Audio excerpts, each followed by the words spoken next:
스티브 자바 이번엔 아이템 57입니다. 그래서 이번에 제가 발표할 주제는 지역 변수의 범위를 최소화하라입니다. 아무래도 여러분들이 이미 알고 계신 내용일 거라 저는 생각이 들고요. 내용도 그만큼 쉽습니다. 자, 그래서 지역 변수의 범위를 최소화하는 방법에 좀 집중하시면서 보시면 좋을 것 같습니다. 자, 그래서 본격적으로 들어가기 전에 간단하게 왜 저희가 지역 변수의 범위를 최소화해야 될까라고 한번 생각을 해보면 사실 비슷한 맥락으로 저희가 이펙티브 자바에서 배운 게 있습니다. 바로 클래스와 멤버의 접근 권한을 최소화하라는 것을 저희가 배웠었는데 저도 그때 똑같이 제가 발표했는지 기억하실지 모르겠네요. 이거를 똑같이 발표했었는데 이거랑 사실 비슷한 맥락입니다. 자, 그래서 이번엔 투미상관으로 결론 먼저 한번 얘기를 해보면 자, 저희가 지역 변수 범위를 최소화하면 장점이 뭐가 있냐? 코드의 가독성을 높일 수가 있고, 성능 또한 높일 수 있습니다. 그리고 두 번째로는 오류의 가능성도 낮출 수 있다라는 장점이 있습니다. 자, 제가 오류의 가능성이 낮아진다라는 걸 하이라이트 했는데, 이게 중요한 부분이겠죠? 자, 그래서 이제 결론을 먼저 말씀드렸고, 이제 뒤에서 방법들을 알아볼 건데, 그 방법들을 알아보면서 이런 결론들이 왜 났는지를 한번 보시면 좋을 것 같습니다. 자, 그래서 발표 순서는 이렇게 방법 3개를 순차적으로 말씀드리도록 하겠습니다. 자, 첫 번째 방법은 바로 처음 쓸 때 선언하기입니다. 자, 그래서 예시를 한번 보면, 저는 그랬는데, 여러분들이 그런지 모르겠지만, 저는 프로그래밍 언어라는 걸 처음 배울 때 C 언어라는 걸 배웠습니다. 그리고 아직도 기억나는데, 지역 변수는 이렇게 코드 블럭 첫 머리에 꼭 선언하라고 저는 그렇게 배웠습니다. 물론 현재는 아무 때나 선언해도 상관이 없지만, 저는 그렇게 배웠습니다. 여러분들도 이제 그런지 모르겠는데, 자, 이렇게 시작을 배웠고, 이렇게 배우다 보니까 자연스럽게 자바에서도 지역 변수는 자연스럽게 머리에 저희는 주로 선언하고 있습니다. 근데 책에서는 그러한 방식이 별로 좋지 않다고 얘기를 하는데 한번 예시로 한번 보도록 하겠습니다. 자, 펑션이라는 메서드 안에 지역 변수 is same과 finished flag라는 게 있습니다. 자, 근데 이게 안 좋다라고 하는데 이게 보면 is same이라는 변수는 이렇게 스코프, 펑션이라는 범위 스코프 초기에만 사용되고요. finish flag는 정말 긴 로직이 수행된 이후에 맨 마지막에 사용된다고 한번 가정을 해보죠. 자, 이러한 로직을 짰는데 이렇게 되면 문제가 뭐냐? 바로 저희가 지역 변수로 있는 이제 same과 finished flag의 지역 변수 범위가 스코프 범위가 이 펑션이라는 스코프 전체가 되는 겁니다.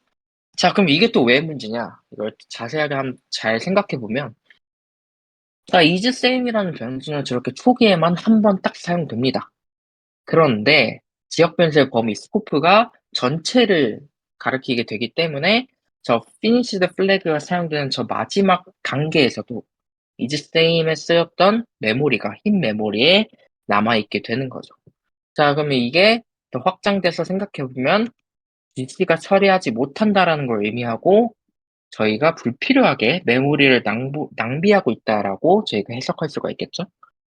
자, 그래서 책에서는 다음과 같이 처음 딱 쓸 때 선언을 하라고 얘기를 하고 있습니다.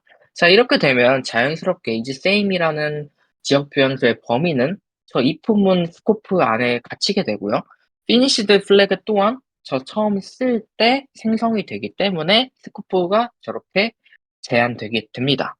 자, 그래서 첫 번째 방법으로 지역 변수를 처음 쓸 때 선언하기 한번 살펴보았습니다. 자, 그래서 두 번째 방법으로 이제 넘어가자면 두 번째 방법은 선언과 동시에 초기화하기입니다. 이거 어떻게 보면 사실 앞에서 봤던 그 방법 1에 비슷한 연장선?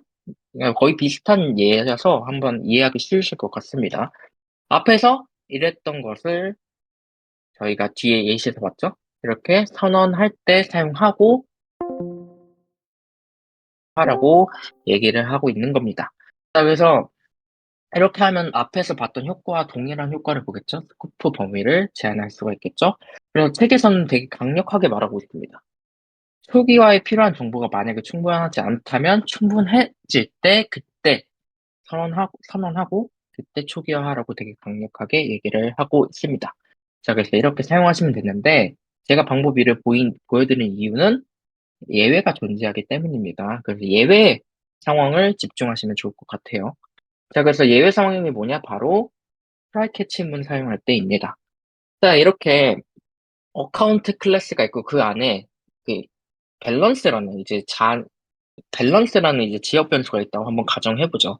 근데 만약에 저희 밸런스라는 것을 초기화할 때 그냥 상수를 쓰는 게 아니라 어떤 메서드를 통해서 한번 초기화한다고 이렇게 get 밸런스를 통해서 초기화한다고 한번 가정을 해보고 그리고 get balance라는 메서드가 만약에 상황에 따라서 예외를 던진다고 한번 가정을 해보면 이런 경우에는 더 트라이문 안에다가 꼭 초기화를 해줘야 합니다. 자, 그래서 이런 경우 빼고는 웬만해선 선언과 사용할 때 선언을 하고 동시에 초기화하라고 얘기를 하고 있습니다. 그렇게 되면 앞에서 봤던 것처럼 제한을 하면서 메모리 낭비를 좀 줄일 수가 있겠죠.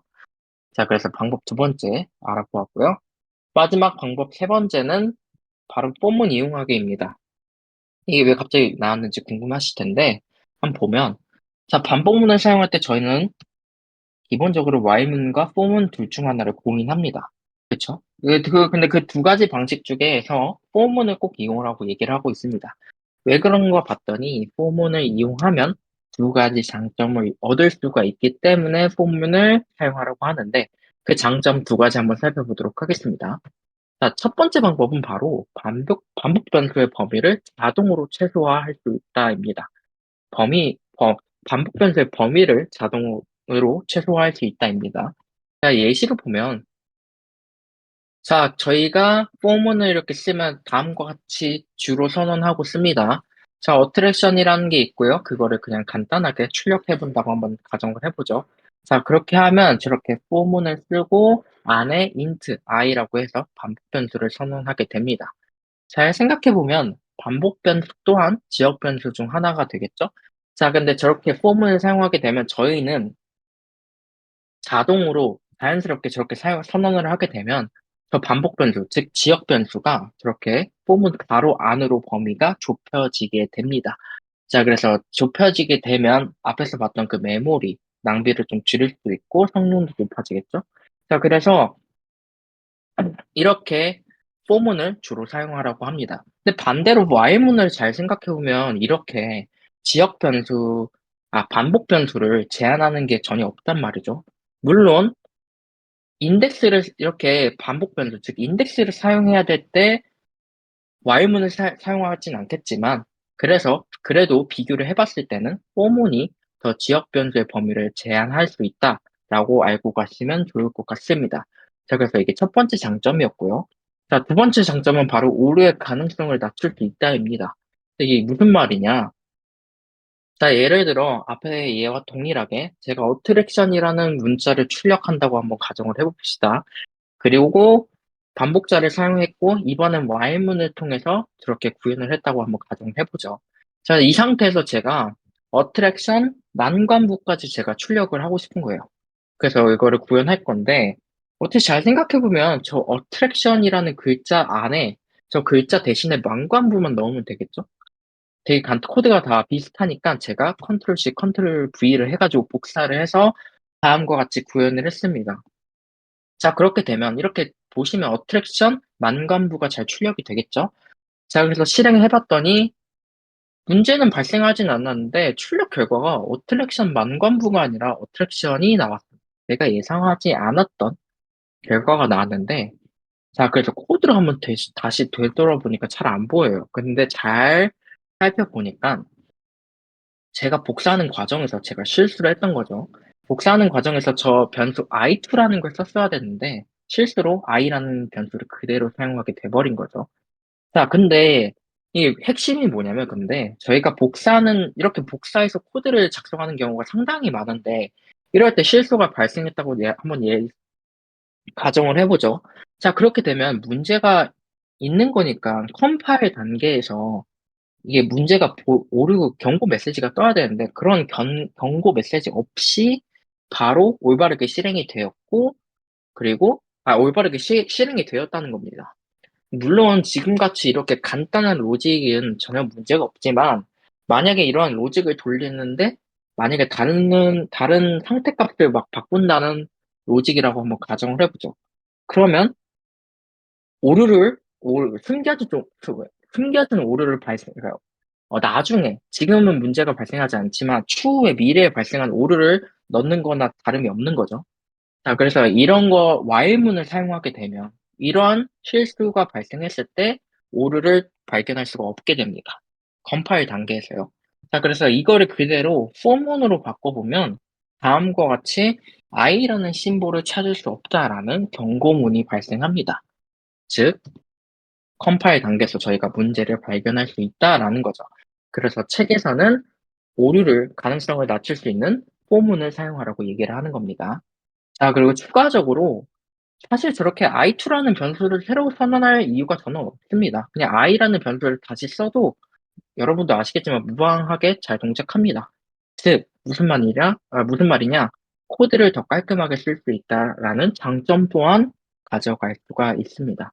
자, 그래서 세 번째 방법인 폼은 이용하기. 그리고 장점이었죠. 오류 가능성을 낮출 수 있고, 그리고, 뭐였죠? 오류 가능성을 낮출 수 있고, 그리고 범위를 자동으로 최소화할 수 있다. 였습니다. 자, 그래서 방법 세 가지 다 살펴보았습니다. 처음 쓸 때 선언하기, 선언과 동시에 초기화하기, 폼은 이용하기 였습니다. 근데 추가로 메서드 분리하는 것 또한 범위를 저희가 최소화할 수 있다라고 얘기를 합니다. 자, 저희가 이제 로직을 다 가져오진 않았지만 그냥 주석으로 표현을 해보자면 저희가 이제 썸네일 이미지를 저장하는 로직이죠. 원본 이미지의 크기를 줄이고 그리고 그거를 웹피로 바꾸고 그리고 최종적으로 그 S3에 저장하는 로직이 있는데 그거를 만약에 저렇게 한 펑션 안에 저렇게 몰아넣게 되면 지역 변수가 여러 개가 사용되고 그 지역 변수들은 저렇게 스코프를 세이브 이미지라는 스코프 전체를 가지게 되겠죠. 자, 이렇게 하지 말고, 이렇게 메서드를 분리하게 되면 자연스럽게 각각 메서드에 사용되는 지역 변수를 분리할 수 있기 때문에 저희는 지역 변수의 범위 또한 자연스럽게 최소화할 수 있습니다. 그래서 추가적인 방법으로 메서드 분리가 있다라고 알고 가시면 좋을 것 같습니다. 자, 그리고 이제 한번 정리해 보도록 하겠습니다. 자, 수미상관으로 한번 결론을 다시 보면 저희가 최소화해야 되는 이유는 코드의 가독성도 높일 수 있고요. 성능도 높일 수 있고, 그리고 추가적으로 오류의 가능성을 또 낮출 수가 있기 때문에 범위를 최소화하라고 얘기를 하는 겁니다. 그래서 방법들이 뭐가 있었는지 다시 한번 살펴보면, 자, 첫 번째, 처음 쓸 때 선언하기가 있었고요. 선언과 동시에 초기화하기, 그리고 폼은 이용하기, 그리고 마지막으로 메서드 분리하기가 있었습니다. 자, 그래서 이러한 방법들을 참고하셔서 여러분들도 이제 프로젝트 진행하실 때 지역 변수 범위를 최소화하시면 좋을 것 같습니다. 자, 그래서 제가 준비한 지역 변수의 범위를 최소화하라는 여기까지고요. 이상 발표를 마치도록 하겠습니다.